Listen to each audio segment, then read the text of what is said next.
1993 का साल सिनेमा के लिए गेम चेंजर था। स्टीवन स्पीलबर्ग की जुरासिक पार्क, जो माइकल क्रिस्टन के नॉवल पर बेस्ड थी, स्क्रीन पर आई और उसने स्पेशल इफेक्ट्स, स्टोरी टेलिंग और ब्लॉकबस्टर्स को पूरी तरह से बदल दिया। ये सिर्फ एक मूवी नहीं थी, ये एक एक्सपीरियंस था जहाँ साइंस ने एथिक्स की बाउंड्रीज क्रॉस कर दी थी और नेचर ने अपनी शानदार शक्ति से अपना कंट्रोल वापस ले लिया था। जुरासिक पार्क फ्रेंचाइज ने कई सीक्वल्स दिए हैं, लेकिन उनमें से कोई भी ओरिजिनल फिल्म के जादू, उसकी गहराई और उसकी ग्राउंड ब्रेकिंग इनोवेशन को मैच नहीं कर पाया। जुरासिक पार्क अपने फ्रेंचाइज का अनडिस्प्यूटेड एपेक्स प्रेडेटर है, एक सिनेमैटिक मास्टरपीस जो सिर्फ एंटरटेनमेंट से कहीं ज्यादा है। ये इंसानियत के नेचर के साथ रिश्ते पर एक टाइमलेस कमेंट्री है और इसने अपने बाद आने वाली सभी फिल्म्स के लिए एक अनमैचेबल स्टैंडर्ड सेट कर दिया है। जुरासिक पार्क की सुपीरियरिटी का एक मेन रीजन उसके रेवोल्यूशनरी स्पेशल इफेक्ट्स और विजुअल्स है। 1993 से पहले फिल्मों में डायनासोर्स या तो स्टॉप मोशन पपेट्स होते थे या बेसिक एनिमेट्रॉनिक्स, जो उस वक्त के हिसाब से इम्प्रेसिव थे, पर उनमें फ्लूइडिटी और रियलिज्म की कमी थी। जुरासिक पार्क ने सब कुछ बदल दिया। स्पीलबर्ग ने स्टैन विंस्टन और industrial light and magic ILM जैसे विजनरीज के साथ मिलकर कटिंग एज CGI और मेटिकुलसली क्राफ्टेड एनिमेट्रॉनिक्स का सीमलेस इंटीग्रेशन किया। ब्रैचियोसॉरस का पहला रिवील इस्ला नुम्बलर के बैकड्रॉप में शांति से चढ़ते हुए सिर्फ एक विजुअल स्पेक्टेकल नहीं था, ये प्योर सिनेमैटिक वंडर का मोमेंट था। ऑडियंस को पहली बार सच में लगा कि वो जिंदा सांस लेते हुए डायनासोर्स देख रहे हैं। टीरेक्स की एनिमेट्रॉनिक मॉडल की टेक्टाइल रियलिज्म, उसकी स्किन की हरकत, उसकी आंखों में शिकारी इंटेंशन, ये सब डिजिटल वेलोसिरैप्टर्स की फ्लूइडिटी से कंप्लीट होते थे, जो अपनी तेज इंटेलिजेंट मूवमेंट्स में टेरिफाइंग थे। ये ग्राउंड ब्रेकिंग सिनर्जी सिर्फ टेक्नोलॉजी दिखाने के लिए नहीं थी, ये स्टोरी को सर्व करने के लिए थी, जेन्युइन ऑ और बाद में विसरल टेरर पैदा करने के लिए थी। फिल्म ने क्रिएचर फीचर्स के लिए एक नया बेंचमार्क सेट किया, ये दिखाते हुए कि CGI रियलिज्म के लिए एक पावरफुल टूल हो सकता है, केवल फैंटेसी के लिए नहीं बल्कि इसको रियलिज्म दिखाने के लिए भी यूज किया जा सकता है। इसने ब्लॉकबस्टर सिनेमा की ट्रेजेक्टरी को परमानेंटली बदल दिया। फ्रेंचाइज की किसी भी सब्सिक्वेंट फिल्म ने टेक्नोलॉजी में एडवांसमेंट के बावजूद डायनासोर्स को जिंदा रखने के उस ओरिजिनल शॉक और वंडर को रेप्लिकेट नहीं किया। उन्होंने सिर्फ उस फाउंडेशन पर बिल्ड किया जो जुरासिक पार्क ने ऑलरेडी परफेक्टली लेड कर दी थी। टेक्नोलॉजी मार्वल के बियॉन्ड, जुरासिक पार्क का ट्रू जीनियस स्टीवन स्पीलबर्ग के मास्टरफुल डायरेक्शन में है। स्पीलबर्ग, जो पहले से ब्लॉकबस्टर्स के एक एक्सपीरियंस डायरेक्टर थे, उन्होंने ओरिजिनल मटेरियल को अपनी अनमैच्ड एबिलिटी से एलिवेट किया। उन्होंने स्पेक्टेकल को सस्पेंस और जेन्युइन ह्यूमन इमोशन के साथ बैलेंस किया। उन्हें पता था कि डायनासोर्स का टेरर सबसे पावरफुल तब होता है जब उसे हिंट किया जाए, न कि कंटिन्यूसली दिखाया जाए। आइकॉनिक टीरेक्स अटैक सीक्वेंस इस बात का प्रूफ है। पानी में रिपल्स, आते हुए कदमों की टेरिफाइंग धक धक धक, कांच का टूटना, इन मोमेंट्स ने एक अनबेरेबल टेंशन बिल्ड की, इससे पहले कि क्रिएचर पूरी तरह से खुद रिवील हो। फोकस कैरेक्टर्स के टेरिफाइड रिएक्शन पर रहा, फैंटास्टिकल इवेंट्स को रिलेटेबल ह्यूमन फियर में ग्राउंड करते हुए। स्पीलबर्ग ने केयरफुली सीक्वेंसेस बनाई जिन्होंने लाइट और शैडो, साउंड डिजाइन और कैरेक्टर ब्लॉकिंग का यूज किया इम्पैक्ट को मैक्सिमाइज करने के लिए। किचन में रैप्टर्स वाला सीन फॉर इंस्टेंस सस्पेंस का एक मास्टर क्लास है, जहां क्लोजअप, साइलेंस और बच्चों की शांति मेंटेन करने की डेस्परेट कोशिश से एक अनबेरेबल ड्रेड पैदा होता है। हर शॉट, हर कट, हर कैमरा मूवमेंट का एक पर्पस था जो ऑडियंस को इमोशंस के रोलर कोस्टर से गुजारता था।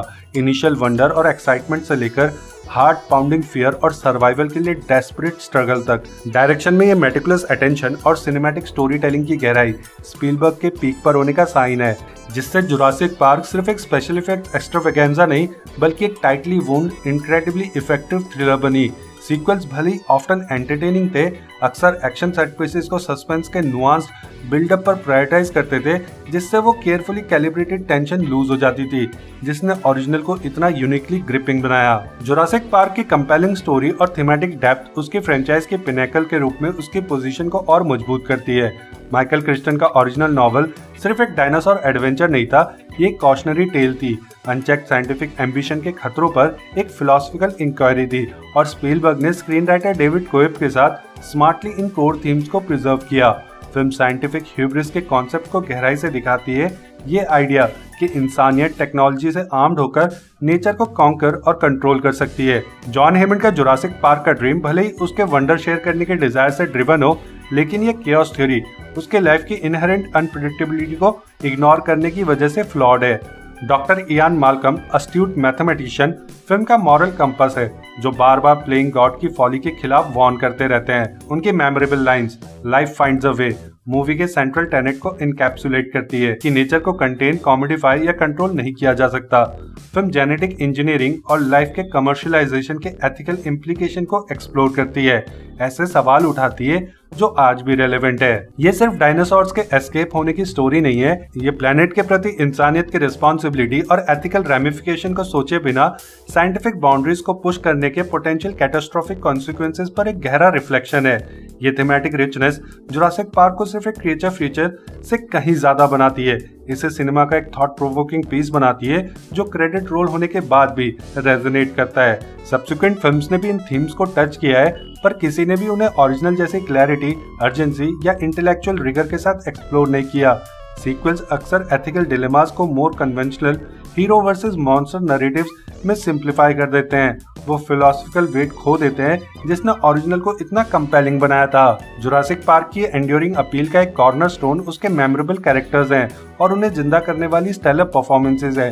हर कैरेक्टर का एक डिस्टिंक्ट पर्पस है जो नैरेटिव में कंट्रीब्यूट करता है और एक्स्ट्राऑर्डिनरी इवेंट्स पर अलग अलग पर्सपेक्टिव ऑफर करता है। डॉक्टर एलन ग्रांट, जो शुरू में ग्रफ डायनासोर ऑब्सेस्ड प्लियोनोटोलॉजिस्ट हैं, एक रिमार्केबल ट्रांसफॉर्मेशन से गुजरते हैं। बच्चों के प्रति इंडिफरेंट इंसान से लेक्स और टिम के फियर्स प्रोटेक्टर में इवॉल्व होते हैं। सैम नील की नुआंस्ड परफॉर्मेंस इस आर्क को परफेक्टली कैप्चर करती है।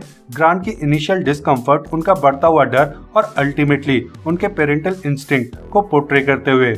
Doctor Ellie Sattler formidable Laura Dern द्वारा पोर्ट्रेट एक शार्प, रिसोर्सफुल पैलियोबोटैनिस्ट हैं जो बिल्कुल भी डैमसेल इन डिस्ट्रेस नहीं है। वो इंटेलिजेंट, कैपेबल और फियरलेस हैं। सर्वाइवल की स्ट्रगल में एक्टिवली पार्टिसिपेट करती है और टेरिफाइंग ऑड्स के खिलाफ अपना होल्ड बनाए रखती है।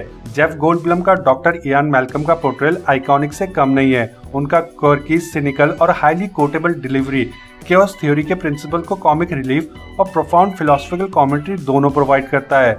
वो रीजन की आवाज है जिन्हें अक्सर इग्नोर किया जाता है और जिनकी लाइफ के अनप्रिडिक्टेबल नेचर के बारे में वार्निंग्स चिलिंगली एक्यूरेट प्रूव होती है। रिचर्ड एटनबरो के जॉन हेमंड एक कॉम्प्लेक्स और सिंपैथेटिक फिगर हैं। वो विलन नहीं है बल्कि एक विजनरी है जिनकी ग्रैंड एम्बिशन उनकी क्रिएशन के इनहेरेंट डेंजर से उन्हें अंधा कर देती है। पार्क के वंडर में उनका विश्वास और उनकी जेन्युइन, भले मिसगाइडेड है, अपने अट्रैक्शन के प्रति अफेक्शन उनके इवेंचुअल डिसइल्यूजमेंट को और भी पाइग्नेंट बनाती है। बच्चे लेक्स और टिम मर्फी भी फिल्म की सक्सेस के लिए क्रूशियल हैं। वो एक relatable point of view provide करते हैं। उनका डर और वंडर ऑडियंस के अपने इमोशन को मिरर करते हैं। एरियाना रिचर्ड्स और जोसेफ मजेलो कन्विंसिंग परफॉर्मेंस देते हैं, specially terrifying raptor kitchen scene के दौरान, जिससे उनकी प्लाइट जेन्युइनली सस्पेंसफुल बनती है। यहाँ तक कि सपोर्टिंग कैरेक्टर्स जैसे कि अपॉर्चुनिस्टिक डेनिस नर्डी और स्टोइक रॉबर्ट मल्डून भी डिस्टिंक्ट और वेल ड्रॉन है, जो फिल्म की रिच टेपेस्ट्री ऑफ पर्सनैलिटीज में कंट्रीब्यूट करते हैं। लीड्स के बीच की केमिस्ट्री और एक्स्ट्राऑर्डिनरी सर्कमस्टेंसेस पर भी सभी कैरेक्टर्स की बिलीवेबल रिएक्शन उन्हें सिर्फ आर्क टाइप से कहीं ज्यादा बनाते हैं। वो ऐसे इंडिविजुअल्स हैं जिनकी लाइफ डी एक्सटिंक्शन के साथ एनकाउंटर से इररिवर्सिबली बदल जाती है। ये स्ट्रॉन्ग एंसेम्बल आउटस्टैंडिंग परफॉर्मेंसेस द्वारा जिंदा किया गया इंश्योर करता है कि ह्यूमन ड्रामा डायनासोर एक्शन जितना ही कंपेलिंग है। एक बैलेंस जिसे सीक्वल अक्सर मेंटेन करने में स्ट्रगल करते थे। अक्सर लेस नुआंस कैरेक्टराइजेशन को ज्यादा स्पेक्टेकुलर पर कम इमोशनली रेजोनेंट एक्शन के फेवर में चूज करते थे। जुरासिक पार्क के ब्रिलियंस पर बात करते हुए जॉन विलियम्स के आइकॉनिक स्कोर के इंडेलिबल इम्पैक्ट को एक्नॉलेज करना जरूरी है। स्पीलबर्ग के साथ एक फ्रीक्वेंट कोलैबोरेटर, विलियम्स ने एक बार फिर एक मास्टरपीस डिलीवर किया जो फिल्म में किसी डायनासोर या ह्यूमन कैरेक्टर जितना ही इम्पोर्टेंट है। उनकी मेन थीम, एक sweeping majestic orchestral piece, dinosaur को पहली बार देखते हुए के ऑ और वंडर को परफेक्टली इनकैप्सुलेट करती है। ये एक मेलोडी है जो डिस्कवरी, ब्यूटी और यहाँ तक कि होप का एहसास दिलाती है। इंस्टेंटली रिकॉग्नाइजेबल और पॉपुलर कल्चर में डीपली एम्बेडेड है। लेकिन विलियम्स का जीनियस इस सिंगल थीम से कहीं ज्यादा है। उन्होंने हर इमोशन को एनहांस करने और ड्रामेटिक टेंशन को बढ़ाने के लिए अलग अलग म्यूजिकल क्यूज का एक्सपर्टली क्राफ्ट किया है। टी-रेक्स के अप्रोच के साथ आने वाली फोर ब्रूडिंग मिनिमलिस्ट नोट्स जो एक अनबेरेबल ड्रेड पैदा करते हैं, उनकी साउंड का यूज करके पैल्पेबल फियर क्रिएट करने की एबिलिटी का प्रूफ है। रैप्टर चेजेस के साथ आने वाले फ्रैंटिक परक्यूसिव ट्रैक्स एक्शंस को रिलेंटलेस इंटेंसिटी के साथ आगे बढ़ाते हैं और मोर रिफ्लेक्टिव पाइग्नेंट पीसेस फिल्म के क्वाइट कंटेम्पलेशन के मोमेंट्स और कैरेक्टर्स के इंटीग्रल स्ट्रगल्स को अंडरस्कोर करते हैं। स्कोर सिर्फ बैकग्राउंड म्यूजिक नहीं है, यह ऑडियंस के इमोशनल रिस्पॉन्स को एक्टिवली शेप करता है, उन्हें नैरेटिव के थ्रिलिंग हाइज और टेरिफाइंग लोज से गाइड करता है। ये फिल्म के ग्रैंडियर को एलिवेट करता है, उसके सस्पेंस को एम्पलीफाई करता है और उसे एक टाइमलेस क्वालिटी देता है जिसे बहुत कम ब्लॉकबस्टर्स क्लेम कर सकते हैं। ओरिजिनल स्कोर अपनी रेंज और इमोशनल रेजोनेंस के साथ फ्रेंचाइज के अंदर अनपैरेलल्ड है। विलियम्स की स्पीलबर्ग के विजन को कॉम्प्लीमेंट और एनहेंस करने की अनमैच्ड एबिलिटी का प्रूफ है। इन सभी एलिमेंट्स का cumulative effect, ground breaking effect, Spielberg का masterful direction, rich thematic tapestry, memorable characters और विलियम्स का आइकॉनिक स्कोर जुरासिक पार्क के प्रोफाउंड कल्चरल इम्पैक्ट और लास्टिंग लेगेसी में कल्मिनेट हुआ। फिल्म ने समर ब्लॉकबस्टर्स को रीडिफाइन किया, ये प्रूव करते हुए कि इंटेलिजेंट स्टोरी टेलिंग और profound ideas large scale spectacle के साथ कोएग्जिस्ट कर सकते हैं। इसने सोफिस्टिकेटेड सीजीआई की कमर्शियल वायबिलिटी को डेमोन्स्ट्रेट किया, जिससे फ्यूचर की काउंटलेस फिल्म्स के लिए रास्ता बना अक्रॉस जॉनरास। जुरासिक पार्क ने डायनासोर्स के प्रति एक रिन्यूड ग्लोबल फैसिनेशन को इग्नाइट किया, जिससे मर्चेंडाइज, एजुकेशनल प्रोग्राम्स और साइंटिफिक इंटरेस्ट में एक्सप्लोजन हुई। ये एक कल्चरल टचस्टोन बन गई जिसके कोट, सीन्स और कैरेक्टर्स जनरेशंस के लिए इंस्टेंटली रिकग्नाइजेबल है। इसकी सक्सेस ने फिल्म मेकर्स की पूरी जनरेशन को इन्फ्लुएंस किया, उन्हें स्क्रीन पर क्या पॉसिबल है उसकी बाउंड्रीज को पुश करने के लिए इंस्पायर किया। ये सिर्फ एक बॉक्स ऑफिस सक्सेस नहीं थी, इसने सिनेमैटिक हिस्ट्री में एक ट्रू मास्टरपीस के रूप में अपनी जगह पक्की कर ली। एक फिल्म जो डेकेड्स बाद भी स्टडी की जाती है, सेलिब्रेट की जाती है और एंजॉय की जाती है, जैसे कि हम लोग कर रहे हैं। इसकी इनोवेटिव स्पिरिट और आर्टिस्टिक मेरिट इसके एंड्योरिंग रेलेवेंस को इंश्योर करती है। भले जुरासिक पार्क के फ्रेंचाइज ने एक्सपैंड करना कंटिन्यू किया है, जिसमें कई सीक्वल्स और प्रीक्वल्स ने ओरिजिनल के जादू को रिकैप्चर करने की कोशिश की है, लेकिन कोई भी उसके कंप्लीट एक्सीलेंस को मैच करने में सच में सक्सीड नहीं हुआ। फिल्म्स जैसे कि the lost world Jurassic park जो कि 1997 में आई थी और द जुरासिक पार्क 3 जो कि 2001 में आई थी, उन्होंने डायनासोर एक्शन और नए कैरेक्टर्स तो ऑफर किए, पर अक्सर थीमेटिक डेप्थ और इनिशियल ऑफ डिस्कवरी की कमी थी उनमें। उन्होंने ओरिजिनल के प्रीमाइस से आगे इनोवेट करने में स्ट्रगल किया, ज्यादा स्पेक्टेकल पर रिलाय करते हुए और कम केयरफुली क्राफ्टेड सस्पेंस और इंटेलेक्चुअल एंगेजमेंट पर। रिसेंट जुरासिक वर्ल्ड सीरीज भले फाइनेंशियली सक्सेसफुल है और इम्प्रेसिव है, अपने मॉडर्न विजुअल इफेक्ट्स बोस्ट करती है, पर वो अक्सर अपने फेमिलियर नैरेटिव बीट्स को रिपीट करने और लॉजिकल कोहेरेंस के ग्रैंडर में अक्सर इम्प्रोबेबल सेट पीसेस के लिए सैक्रिफाइस करने के ट्रैप में पड़ जाती है। फोकस अक्सर साइंटिफिक ह्यूब्रिस की कॉशनरी टेल से ज्यादा straight forward monster movie tropes या एक्शन एडवेंचर नैरेटिव्स पर शिफ्ट हो जाता है। डायनासोर्स को पहली बार देखने का वंडर रेप्लिकेट नहीं किया जा सकता और सब्सिक्वेंट फिल्म्स को अपने नेचर से ही शॉक और एंटरटेन करने के नए तरीके ढूंढने पड़े, अक्सर बड़े, लाउडर और ज्यादा डिस्ट्रक्टिव सिनेरियोज का सहारा लेते हुए, बजाय कि कैरेक्टर या थीम की नई गहराइयों को एक्सप्लोर करने के। स्पेक्टिकल के diminishing returns, initial ground breaking innovation और थीमेटिक वेट की कमी फ्रेंचाइज की बात के इंस्टॉलमेंट में एविडेंट है। वो अक्सर मजेदार और एंटरटेनिंग है, पर वो उस प्रोफाउंड लेवल पर रियली रेजोनेट करती है जिस पर उस फिल्म ने किया था, जिससे ये सब शुरू हुआ था।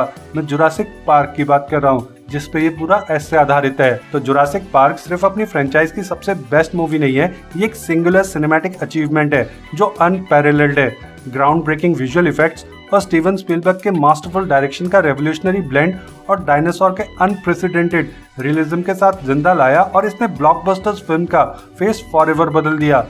फिल्म का कंपेलिंग नैरेटिव जो थीमेटिक डेप्थ से भरा था, साइंटिफिक ह्यूब्रिस और नेचर के साथ इंसानियत के फ्रॉट रिश्ते के बारे में एक गहरा कॉशनरी टेल ऑफर किया, इसे सिर्फ एक क्रिएचर फीचर से कहीं ज्यादा एलिवेट करते हुए। मेमोरेबल कैरेक्टर्स के कास्ट के साथ जो स्टेलर परफॉर्मेंस द्वारा जिंदा किए गए और जॉन विलियम्स के आइकॉनिक और इमोशनली रेजोनेंट स्कोर के साथ जुरासिक पार्क ने एक इमर्सिव और अनफॉरगेटेबल एक्सपीरियंस क्रिएट किया जो डेकेड्स बाद भी ऑडियंस को फैसिनेट करता है। इसने एक इम्पॉसिबल हाई स्टैंडर्ड सेट किया, technical innovation, brilliant story telling and cultural impact का एक परफेक्ट स्टॉर्म, जिसे फ्रेंचाइज की बात की एंट्रीज अपनी क्वालिटीज के बावजूद कंसिस्टेंटली रेप्लिकेट करने में फेल रही है। जुरासिक पार्क सिनेमा की शक्ति का एक टेस्टमेंट है जो वंडर इंस्पायर करता है, थॉट प्रोवोक करता है और फियर पैदा करता है, अपनी लेगेसी को सिर्फ अपनी फ्रेंचाइज के एपेक्स प्रेडेटर के रूप में ही नहीं बल्कि फिल्म हिस्ट्री के एनल्स में एक एंड्योरिंग मास्टरपीस के रूप में सीमेंट करते हुए।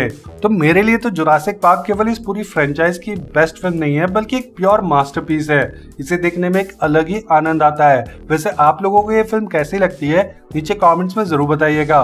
वीडियो पसंद आई हो तो वीडियो को लाइक करें, अपने दोस्तों के साथ शेयर करें और ऐसे और भी वीडियोस देखने के लिए आप द सुपर पॉप शो को सब्सक्राइब कर दीजिए। अब मैं मिलूंगा आपसे अगले वीडियो में, तब तक के लिए मेक सम नॉइज।